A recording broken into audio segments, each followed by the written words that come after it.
Okay, so we have to define what glosses are, and I suppose that most of you have annotated a PDF or scribbled notes into a book before, and that's basically what glosses are. So brief annotations found in the margin or between the lines of an underlying main text.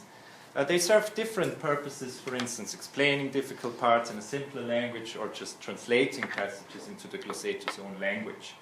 In my research, I mainly concentrate on glosses in Latin and the insular Celtic languages attested in the early medieval period. So most of my manuscripts date between the 8th and the 10th centuries.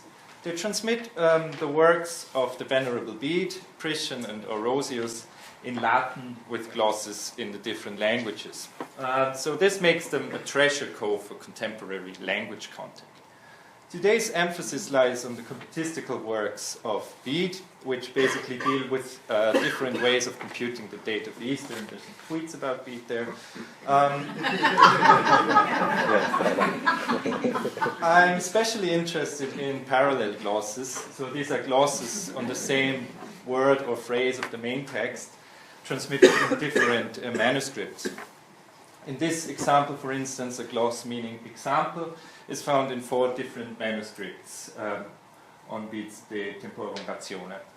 In contrast to this, we also find parallel glosses in different languages. So the first example shows an Irish translation of an original Latin gloss, and the second example features glosses in Old Breton and in Old Irish on the right. Parallel transmission also helps us to decipher problematic parts of other manuscripts, like in the first example up there. And it helps us to expand unusual abbreviations like the Angelus in the bottom here in the Vienna Bede.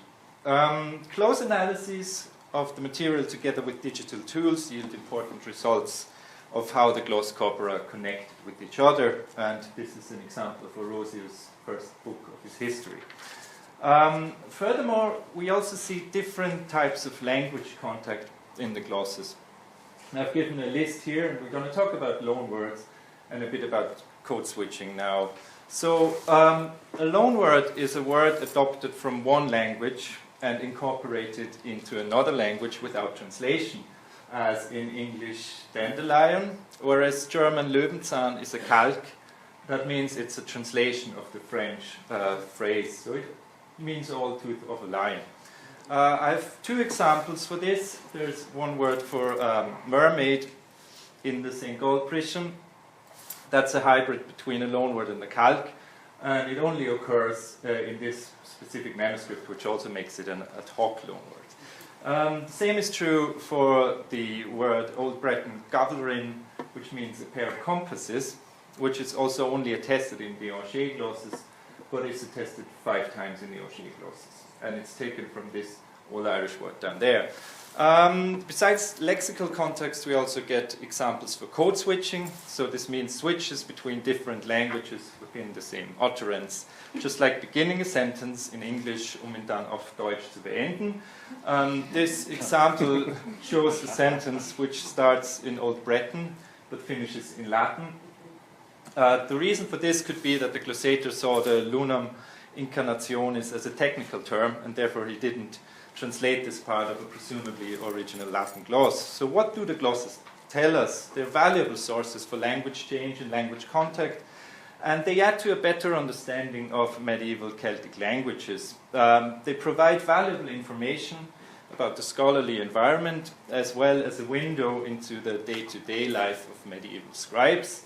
And this can be illustrated by a series of glosses from the St. Gall Priscian, which come up now.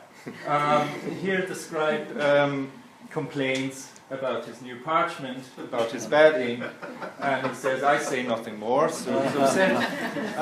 And I want to conclude my paper with 2 glosses which show that not too much has changed for scholars in the last 1200 years. Presumably here the scribe states that he's hung over. Which happens, I suppose.